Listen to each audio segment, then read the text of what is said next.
Subscribe now and press the bell icon. Never miss an update.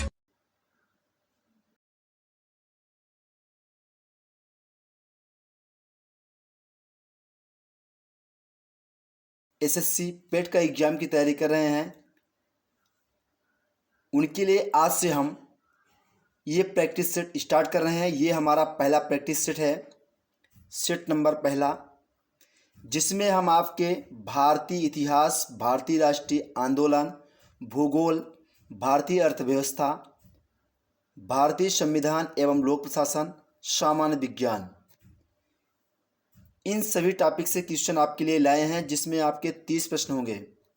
क्योंकि आपके exam में इन सभी टॉपिक से 5-5 नंबर के क्वेश्चन आपसे पूछे जाएंगे। भारतीय इतिहास, इंडियन हिस्ट्री से आपके 5 क्वेश्चन पूछे जाएंगे। भारतीय राष्ट्रीय आंदोलन यानी इंडियन नेशनल मूवमेंट के आपके 5 क्वेश्चन आएंगे। ज्योग्राफी के 5 क्वेश्चन, इंडियन इकोनॉमी के 5 question, Indian constitution and public administration से आपके 5 क्वेश्चन, जनरल साइंस से आपके 5 क्वेश्चन। 3 सभी से हमने आपको ये सेट तैयार किया है। चलिए इस सेट को स्टार्ट किया जाए। ये रहा पहला क्वेश्चन आपके सामने।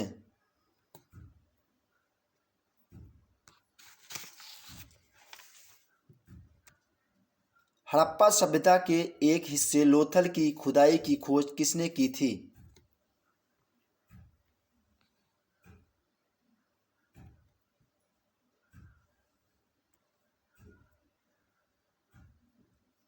हड़प्पा सभ्यता के एक हिस्से लोथल की खुदाई की खोज किसने की थी?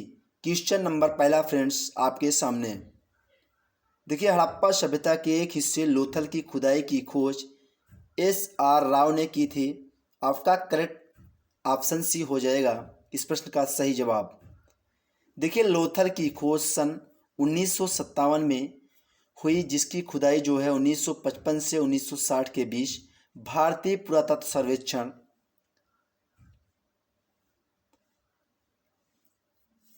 आर्कियोलॉजिकल सर्वे ऑफ इंडिया के द्वारा की गई थी। ये गुजरात में जो स्थित लोथल की खुदाई है, वर्ष 1957 में SR राव द्वारा की गई थी। यह स्थान हड़प्पा सभ्यता का एक हिस्सा है। चलिए नेक्स्ट अगला देखते हैं। सिंधु सभ्यता में घोड़े की अस्थियों का अवशेष कहाँ मिला? देखिए फ्रेंड्स, पेट की सिलेबस की अगर बात करें तो आपको ध्यान रहना चाहिए किस टॉपिक से कितने प्रश्न आएंगे। सिलेबस अगर आपको पता ना हो तो सिलेबस भी सुन लीजिए। 6 टॉपिक्स तो मैंने आपको स्टार्टिंग में इसी में बताए हैं। उसके बाद आपका आएगा प्रारंभिक अंकगणित, सामान्य हिंदी, सामान्य अंग्रेजी, तर्क एवं तर्क शक्ति, लॉजिक एंड रीजनिंग जो आपकी आएगी ये भी 5 नंबर की होगी। देखिए, करंट अफेयर्स आपका 10 नंबर का आएगा, सामान्य जागरूकता भी आपका 10 नंबर का आएगा। करंट अफेयर्स के लिए आप हमारे चैनल के प्लेलिस्ट पर जाइए, वहाँ पर डेली का करंट अफेयर्स क्यूज आपको मिल जाएगा, वहाँ से आप करंट अफेयर्स पढ़ सकते हैं। अगर आप चैनल पर नए हैं तो चैनल को सब्सक्राइब करें, साथ में बेल आइकन को प्रेस कर दें, जिससे आपको लेटेस्ट वीडियो की नोटिफिकेशन सबसे पहले मिले। अगर आपको टेलीग्राम से जुड़ना है तो हम वीडियो के डिस्क्रिप्शन में टेलीग्राम का लिंक दे देंगे, वहाँ से आप टेलीग्राम ग्रुप से जुड़ सकते हैं। क्योंकि अगर आपको नोटिफिकेशन यूट्यूब से नहीं मिल पाता तो वहाँ से आपको सबसे पहले मिल जाएगा। अगर अपठित हिंदी पद्यांश का जो विवेचन है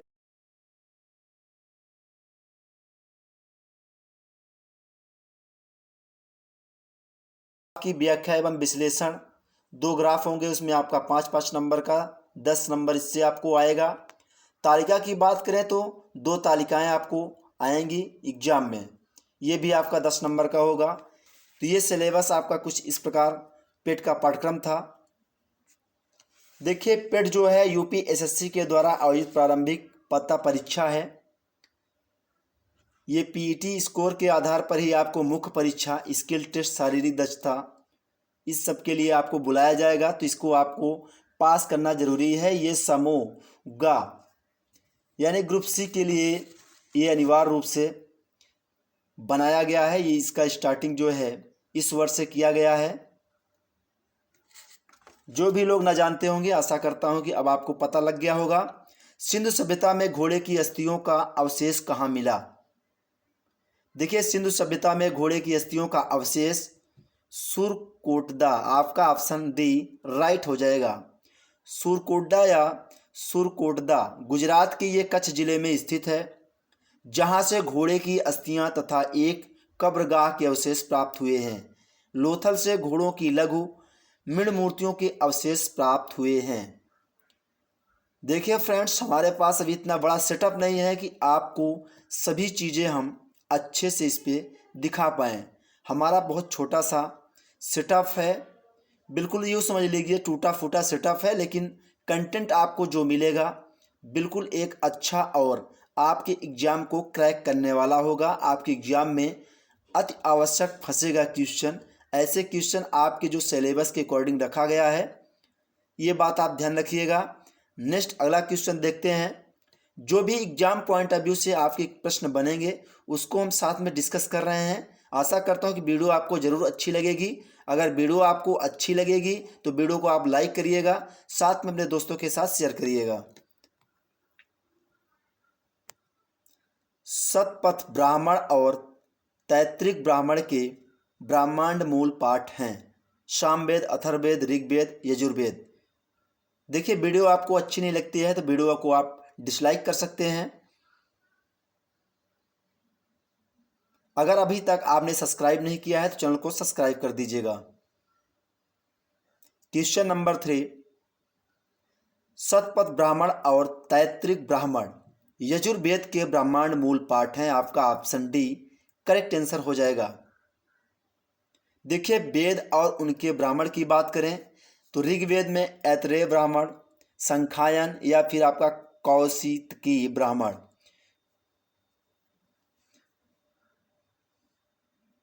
नेक्स्ट अगला क्वेश्चन देखते हैं। बुद्ध को महापरिनिर्वाण कहाँ प्राप्त हुआ था? बोध गया, कुशीनगर, राजगिरी, वैशाली। क्वेश्चन नंबर 4 आपके सामने।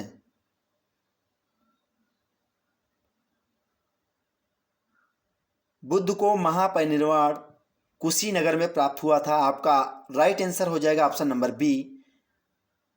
देखिए, गौतम बुद्ध जो थे वो बौद्ध धर्म के प्रवर्तक थे। इनके जीवन में जो है घटित घटनाएं अगर उसकी बात करें हम तो इनका जन्म लुम्बिनी, ये नेपाल में स्थित है, वहाँ इनका जन्म हुआ था। अगर गृहत्याग एग्जाम में आ जाए तो राजगिरी ये वहाँ का स्थल है जहाँ इन्होंने गृहत्याग किया था। महाभिनिष्क्रमण के नाम से भी इसे जाना जाता है।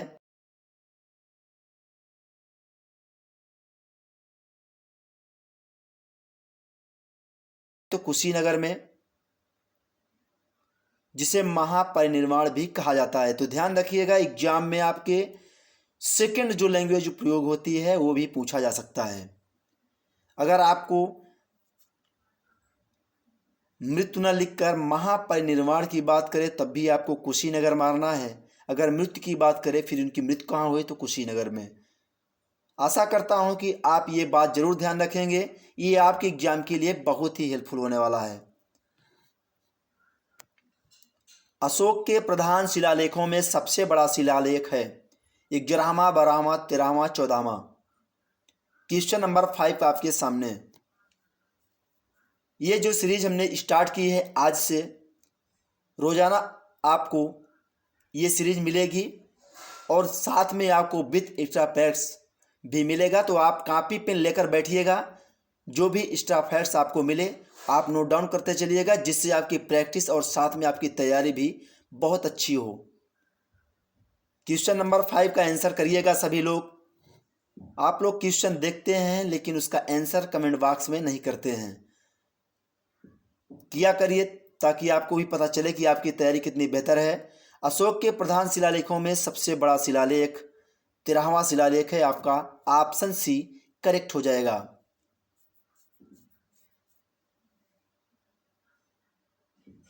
देखिए, अगर अशोक के कलिंग युद्ध का वर्णन अगर उसका पूछा जाए एग्जाम में तो आपका 8वें वर्ष, अशोक के जो शासन के 8वें वर्ष थे उसी में कलिंग युद्ध का वर्णन मिलता है।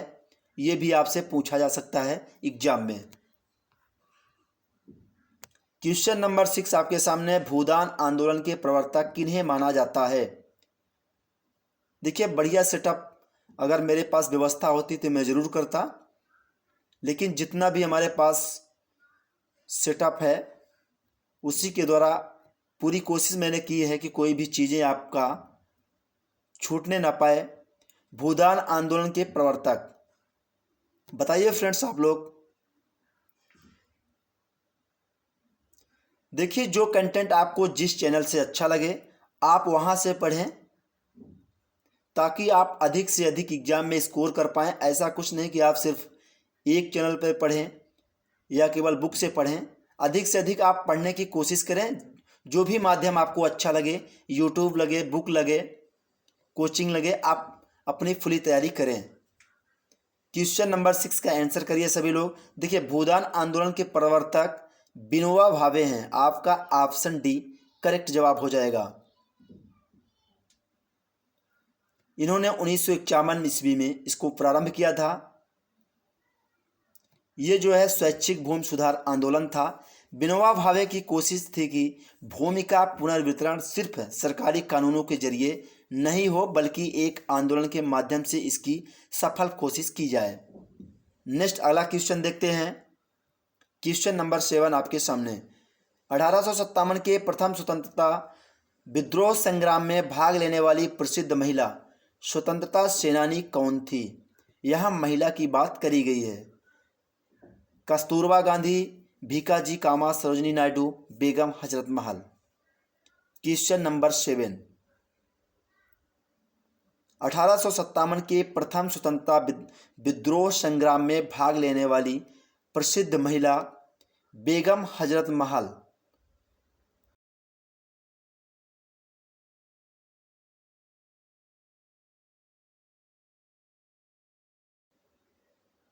इन्होंने लखनऊ से भाग लिया था इस विद्रोह में। इन्हें महक परी भी कहा जाता है। ध्यान रखिएगा अगर क्वेश्चन एग्जाम में आ जाए कि महक परी के नाम से किसे जाना जाता है।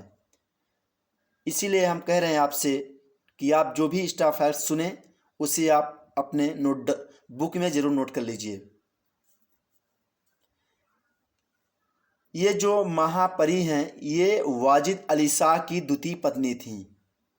नेक्स्ट अगला क्वेश्चन देखते हैं। महात्मा गांधी भारतीय राष्ट्रीय कांग्रेस की अध्यक्ष किस वर्ष बने। अगर आप लोगों का प्यार हमको इस वीडियो में अच्छा मिलता है तो कोशिश करेंगे कि आप लोगों के लिए और कुछ अच्छा करें, क्योंकि आप लोगों के सहयोग से आज हम इस मुकाम तक पहुँचे हैं। क्योंकि हमने यूट्यूब के बारे में कुछ नहीं जानते थे। यूट्यूब हमारे लिए एक नया फीचर्स था, इसके बारे में हमें कोई जानकारी नहीं थी। महात्मा गांधी भारतीय राष्ट्रीय कांग्रेस के अध्यक्ष किस वर्ष बने। बहुत ही इंपॉर्टेंट क्वेश्चन, स्टार लगा लीजिएगा। ये क्वेश्चन बहुत बार एग्जाम में पूछा गया है, इसकी भी पूछे जाने की संभावना बढ़ती है। महात्मा गांधी जो थे वो 1924 में भारतीय राष्ट्रीय कांग्रेस के अध्यक्ष बने थे।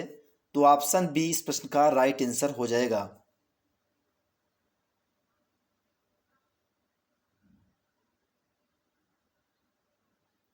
नेक्स्ट अगला क्वेश्चन देखते हैं। राष्ट्रीय गान सर्वप्रथम कब और कहां गाया गया। तो राष्ट्रीय गान सर्वप्रथम कब और कहां गाया गया। तो देखिए राष्ट्रीय गान आपका दिसंबर 1911 में कलकत्ता में।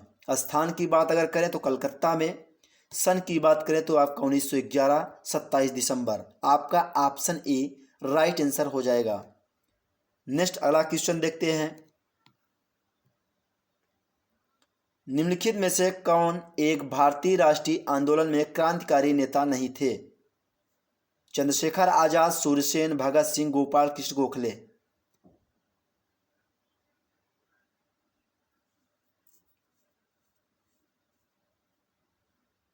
देखिए भारतीय राष्ट्रीय आंदोलन में क्रांतिकारी नेता नहीं थे तो वो आपके गोपाल कृष्ण गोखले। आपका ऑप्शन डी करेक्ट जवाब हो जाएगा। और ये आपके चंद्रशेखर आज़ाद, सूर्यसेन, भगत सिंह, ये सभी क्रांतिकारी नेता थे। नेक्स्ट अगला देखते हैं। अगला क्वेश्चन नंबर 11 आपके सामने। भारत ने पृथ्वी के धरातल का कितना प्रतिशत घेरा हुआ है? इस तरह के क्वेश्चन आपके एग्जाम में बहुत आते हैं। ज़्यादातर क्वेश्चन इस टाइप के आपके गलत हो जाते हैं, ध्यान रखिएगा। भारत ने पृथ्वी के धरातल का कितना प्रतिशत घेरा हुआ है? Question number 11। देखिए, भारत ने पृथ्वी के धरातल का 2.4% घेरा हुआ है। आपका ऑप्शन डी करेक्ट जवाब हो जाएगा। अगर जनसंख्या की दृष्टि से पूछ लिया जाए कि कितना प्रतिशत भाग प्रतिनिधित्व करता है, तो आपको 17.75% याद रखना है।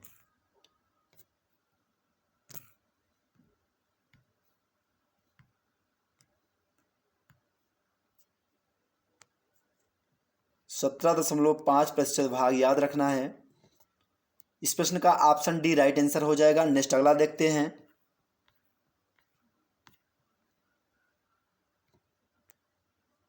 भारत का विश्व में क्षेत्रफल के आधार पर कौन सा स्थान है?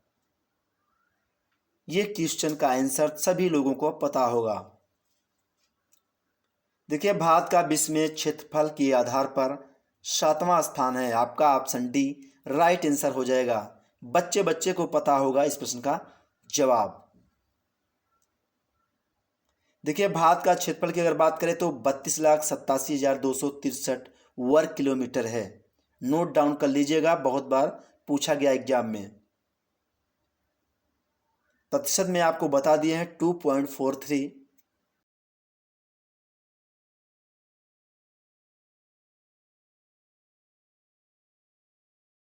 और 121.01 करोड़, ये आपको याद रखना है। अगर प्रतिशत आ जाए तो अभी आपको मैंने बताया है 17.75%। देखिए, पहले स्थान पर अगर पूछ लिया जाए कौन सा देश है जनसंख्या के आधार पर, तो आप सभी लोग जानते हैं वो चीन है। जबकि क्षेत्रफल की दृष्टि से आपका 7वां स्थान भारत है। देखिए, 6 देश आपके बहुत ज़्यादा इम्पोर्टेंट हैं, इनको भी याद कर लीजिएगा, क्योंकि इनका क्रम भी एग्जाम में पूछा जा सकता है कि क्षेत्रफल की दृष्टि से जो है सबसे बड़ा देश। क्रम सजाना आपको मिल जाए तो आप फंस जाएंगे, इसलिए आपको ध्यान रखना है, या तो नोट डाउन कर लीजिए। देखिए, क्षेत्रफल की दृष्टि से रूस आपका पहले नंबर पर, कनाडा, चीन, अमेरिका, ब्राज़ील और ऑस्ट्रेलिया। इन 6 अन्य देश जो हमने आपको बताए हैं, इनको ध्यान रखना है।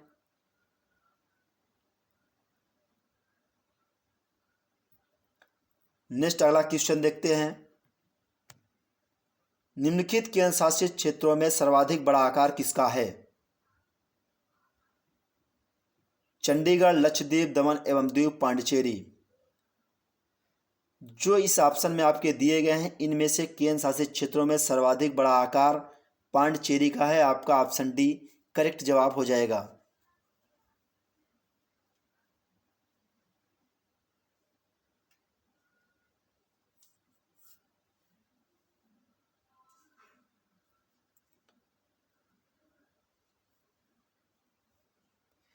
देखिए, अगर इनका और भी क्रम डिटेल में पूछा जाए तो आपको सबसे पहले निकोबार द्वीप, उसके बाद आपका दिल्ली, फिर दादरा नगर हवेली, फिर पांडिचेरी, फिर आपका चंडीगढ़, फिर दमन दीव और लक्षद्वीप आपका सबसे लास्ट होगा।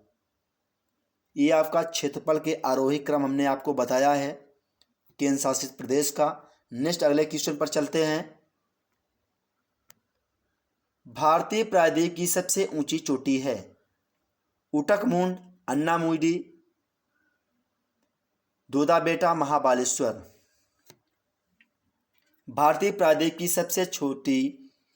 सबसे ऊंची चोटी आपको बताना है, तो करेक्ट जवाब हो जाएगा आपका ऑप्शन नंबर बी, अन्नामुडी।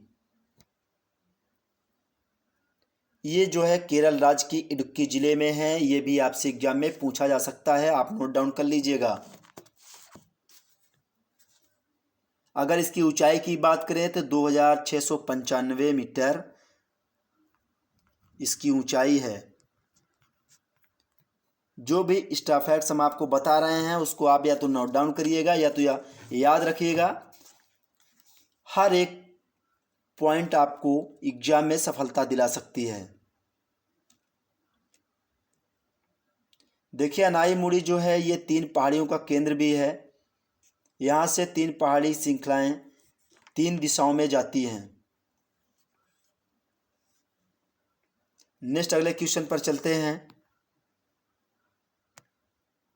निम्नलिखित में से कौन सी झील मणिपुर में स्थित है? भीमताल, लोकटक, मिरिक, सेंचल।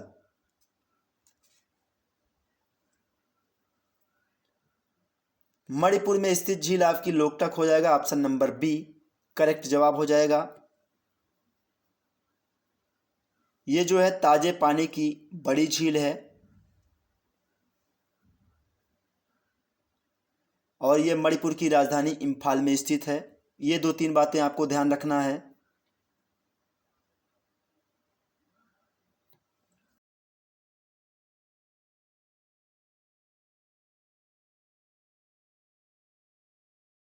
बन सकता है। और यहाँ से एक क्वेश्चन आपका बन सकता है कि केबुल लामजाओ नेशनल पार्क इसी झील में स्थित है, जो विश्व का एकमात्र तैरता हुआ नेशनल पार्क है। ये क्वेश्चन बनता है, ध्यान रखिएगा आप सभी लोग। नेक्स्ट अगले क्वेश्चन पर चलते हैं। भारतीय अर्थव्यवस्था का मेरुदंड कौन सा क्षेत्र है? सेवा क्षेत्र, वित्तीय क्षेत्र, पर्यटन क्षेत्र, कृषि क्षेत्र। क्वेश्चन नंबर 16 आपके सामने। भारतीय अर्थव्यवस्था का मेरुदंड यानी रीढ़ आपका कृषि क्षेत्र है। आपका ऑप्शन डी करेक्ट जवाब हो जाएगा।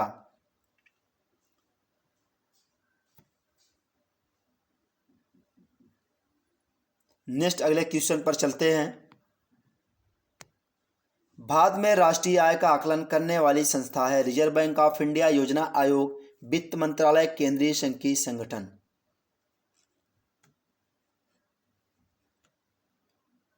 भारत में राष्ट्रीय आय का आकलन करने वाली संस्था केंद्रीय संघीय संगठन है। आपका ऑप्शन डी करेक्ट जवाब हो जाएगा, CSO। इसकी स्थापना 2 मई 1951 में केंद्रीय मंत्रिमंडल के सचिवालय में की गई।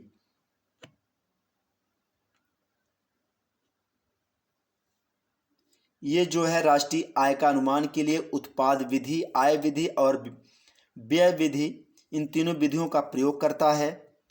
नेक्स्ट अगला क्वेश्चन। निम्नलिखित में से किस क्रांति के तिलहनों के उत्पादन में वृद्धि उत्पन्न की? हरित क्रांति, श्वेत क्रांति, स्वर्ण क्रांति, पीली क्रांति। देखिए आप लोगों का एग्जाम 20 अगस्त को प्रस्तावित है। आप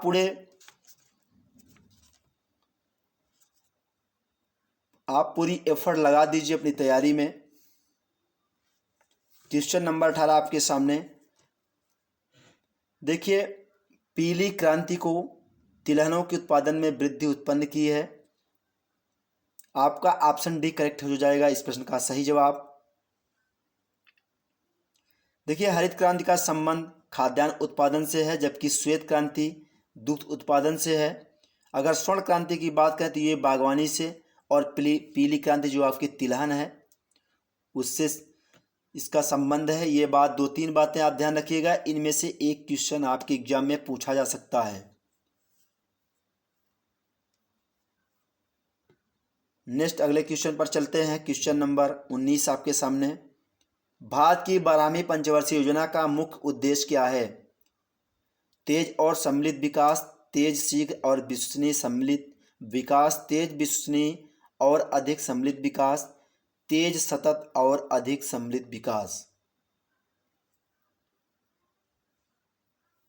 भारत की 12वीं पंचवर्षीय योजना का मुख्य उद्देश्य तेज, सतत और अधिक सम्मिलित विकास। आपका ऑप्शन डी राइट आंसर हो जाएगा।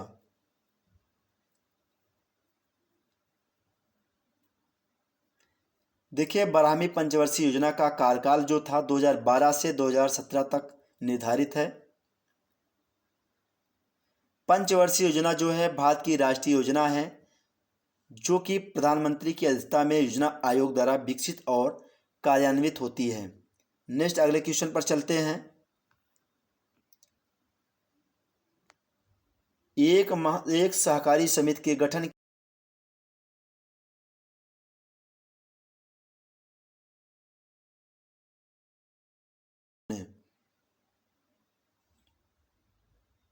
देखिए, एक सहकारी समिति के गठन के लिए न्यूनतम 10 सदस्यों की आवश्यकता होती है।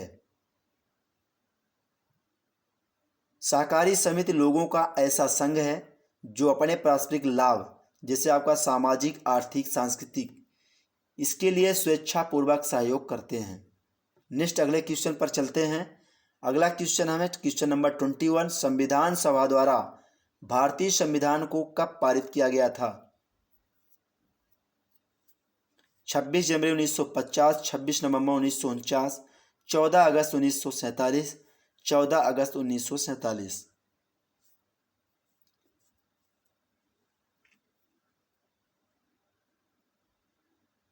संविधान सभा द्वारा भारतीय संविधान को 26 नवंबर 1949 को पारित किया गया था। आपका ऑप्शन बी करेक्ट जवाब हो जाएगा। देखिए, भारत एक संसदीय प्रणाली की सरकार वाला एक प्रभुता संपन्न, समाजवादी, धर्मनिरपेक्ष और लोकतांत्रिक गणराज्य है। यह गणराज्य जो है भारतीय संविधान द्वारा शासित है। भारतीय संविधान सभा द्वारा 26 नवंबर 1949 को पारित हुआ और जो है 26 जनवरी 1950 ईस्वी को प्रभावी हुआ। बाबा साहेब डॉक्टर भीमराव अंबेडकर को भारत का संविधान निर्माता कहा जाता है। ये संविधान मसौदा समिति के अध्यक्ष थे। देखिए, जो भी डिटेल हम आपको बता रहे हैं, इनसे क्वेश्चन उठाए जा सकते हैं। जैसे यहाँ हमने आपको बताया कि भारत का संविधान निर्माता डॉक्टर भीमराव अंबेडकर को कहा जाता है। संविधान मसौदा समिति के अध्यक्ष, ये भी आपसे एग्जाम में क्वेश्चन पूछा जा सकता है। देखिए, 26 नवंबर 1949 ईस्वी को संविधान में कुल 395 अनुच्छेद थे, ये भी ध्यान रखिएगा आप, और 8 अनुसूचियां और 22 भाग थे। एक क्वेश्चन आपसे और एग्जाम में बन सकता है कि किस वर्ष संविधान दिवस के रूप में मनाया जाता है?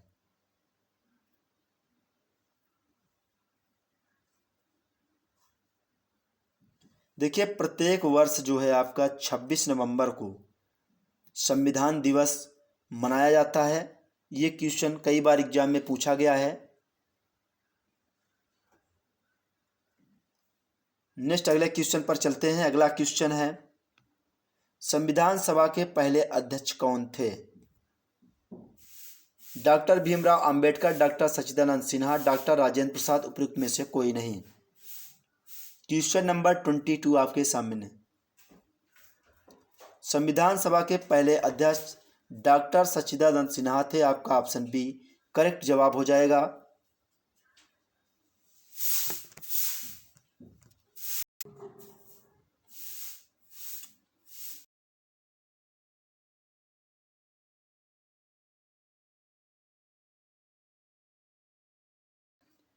डॉक्टर सच्चिदानंद सिन्हा थे।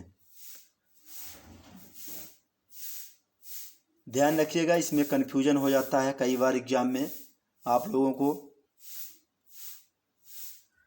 11 दिसंबर 1946 को डॉक्टर राजेंद्र प्रसाद को स्थायी अध्यक्ष निर्वाचित किया गया। अगर स्थायी अध्यक्ष आपसे पूछा जाता है तो आपको डॉक्टर राजेंद्र प्रसाद मारना है, और अस्थायी की बात करें तो डॉक्टर सच्चिदानंद सिन्हा। अब आपका क्लियर हो गया होगा। और एक क्वेश्चन आपसे अब और बन सकता है कि डॉक्टर भीमराव अंबेडकर संविधान की प्रारूप समिति के अध्यक्ष थे। ये हमने आपको पहले भी बताया था, एक बार फिर से बता रहे हैं। अगर आप नोट डाउन करना चाहते हैं तो नोट डाउन कर लीजिएगा, नहीं भी करना चाहते हैं वो आपके ऊपर है। बढ़ते हैं अगले प्रश्न पर।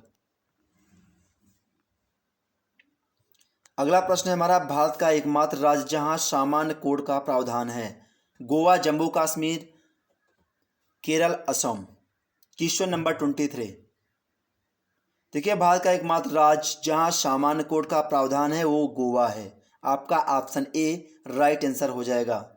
यहाँ जो है सामान्य नागरिक संहिता या सामान्य आचार संहिता का अर्थ धर्मनिरपेक्ष या सेकुलर कानून होता है जो सभी धर्म के लोगों के लिए समान रूप से लागू होता है।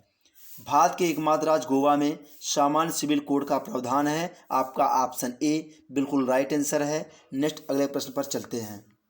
अगला प्रश्न है हमारा 24। इनमें से कौन भारत का कार्यवाहक राष्ट्रपति नहीं था? बीवी गिरी, डॉक्टर जाकिर हुसैन, न्यायमूर्ति हिदायतुल्ला, बीडी जत्ती।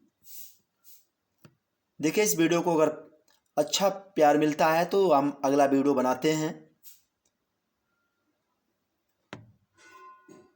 देखते हैं आप लोग इस वीडियो में कितना प्यार हमें देते हैं। Question number 24। भारत का कार्यवाहक राष्ट्रपति नहीं था, ये आपको बताना है। ऑप्शन बी आपका राइट आंसर हो जाएगा। डॉक्टर जाकिर हुसैन भारत का कार्यवाहक राष्ट्रपति नहीं थे। डॉक्टर जाकिर हुसैन भारत के तीसरे राष्ट्रपति थे। अगर इनकी कार्यकाल की बात करते हैं 13 मई 1967 से 3 मई 1969 ईस्वी तक था। नेक्स्ट अगले क्वेश्चन पर चलते हैं। क्वेश्चन नंबर 25 आपके सामने। श्री रामनाथ कोविंद भारत के कौन से राष्ट्रपति हैं? 16वें, 14वें, 12वें, 11वें? किस नंबर के राष्ट्रपति हैं ये आपको बताना है।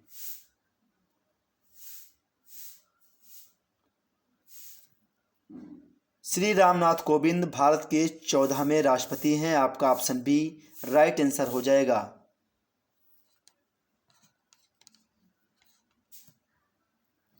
देखिए, प्रथम राष्ट्रपति अगर पूछा जाए एग्जाम में तो आपको डॉक्टर राजेंद्र प्रसाद, ये आपको ऑप्शन में मारना है। भारत के 13वें राष्ट्रपति श्री प्रणब मुखर्जी थे, ये भी पूछा जा सकता है क्योंकि इनके बाद आसपास का पूछा जाता है एग्जाम में। नंबरिंग के आधार पर अगर पूछता है क्वेश्चन तो आसपास का भी पूछा जा सकता है। देखिए, प्रतिभा देवी सिंह पाटिल जो थी वो 12वीं राष्ट्रपति थी और देश की प्रथम महिला राष्ट्रपति थी, इसलिए ये भी एग्जाम पॉइंट ऑफ व्यू से जरूरी है, पूछा जा सकता है, ध्यान रखिएगा। नेक्स्ट अगले क्वेश्चन पर चलते हैं। निम्न में से कौन सी अदिश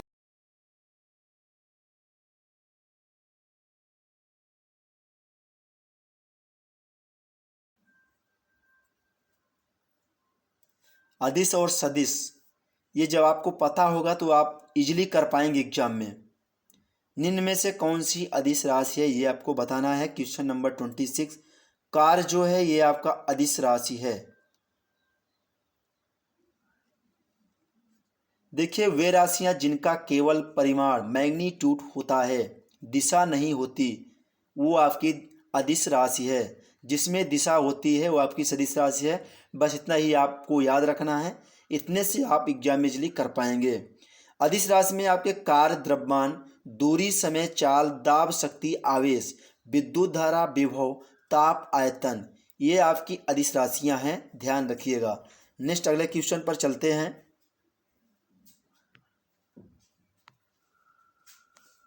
निम्नलिखित में से कौन सी प्रक्रिया एक रासायनिक परिवर्तन है? पौधों में प्रकाश संश्लेषण, मोम का पिघलना, पानी का संघनन, पौधों में वाष्पोत्सर्जन। पौधों में प्रकाश का संश्लेषण, ये प्रक्रिया जो है रासायनिक परिवर्तन है। आपका ऑप्शन ए करेक्ट जवाब हो जाएगा। देखिए, पदार्थों में होने वाले ऐसे परिवर्तन जिनमें पदार्थ के अणुओं का रासायनिक संगठन या अणुओं की आंतरिक संरचना में परिवर्तन होता है, ये आपके रासायनिक परिवर्तन कहलाता है। ये थोड़ी सी परिभाषा आपके लिए जरूरी है। ये परिवर्तन जो है स्थायी होता है। इसमें आपका पौधों में प्रकाश संश्लेषण, पदार्थों का दहन, जंग लगना, ये सभी शामिल होते हैं। नेक्स्ट अगले क्वेश्चन पर चलते हैं। Question number 28। एक नाभिक में प्रोटॉन और न्यूट्रॉन को बांधने वाले बल को क्या कहते हैं? विद्युत चुंबकीय बल, दुर्बल नाभिकीय बल, गुरुत्वाकर्षण बल, प्रबल नाभिकीय बल। एक नाभिक में प्रोटॉन और न्यूट्रॉन को बांधने वाले बल को प्रबल नाभिकीय बल कहा जाता है। आपका ऑप्शन डी करेक्ट जवाब हो जाएगा। देखिए, नाभिक के अंदर लगने वाले बल को नाभिकीय बल न्यूक्लियर फोर्स कहते हैं। यह बल देखिए न्यूक्लियन या प्रोटॉनों तथा न्यूट्रॉन के बीच लगता है। नेक्स्ट अगला क्वेश्चन देखते हैं। ऑर्निथोलॉजी का संबंध किससे है? हड्डियों, पक्षियों, आभूषणों, धातु।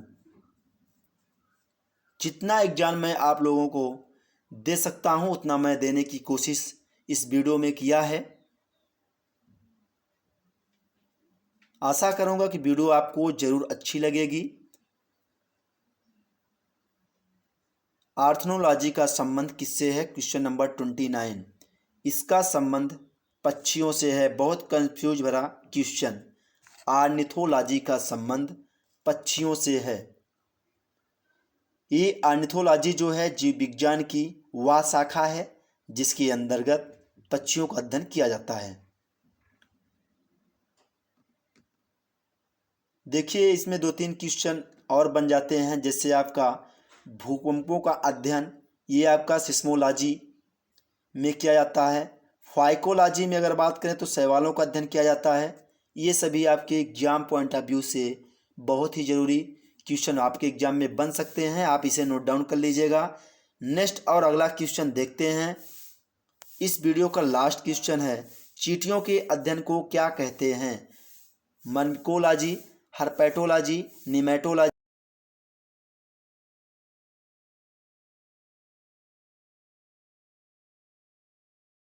प्रोवाइड करेंगे। क्वेश्चन नंबर लास्ट इस वीडियो का, चींटियों के अध्ययन को मर्मिकोलॉजी कहा जाता है। आपका ऑप्शन ए सही जवाब हो जाएगा। देखिए, हर्पेटोलॉजी की अगर बात करें तो इसके अंतर्गत सरीसृप जो उभयचर या रेप्टाइल हैं उनका अध्ययन किया जाता है।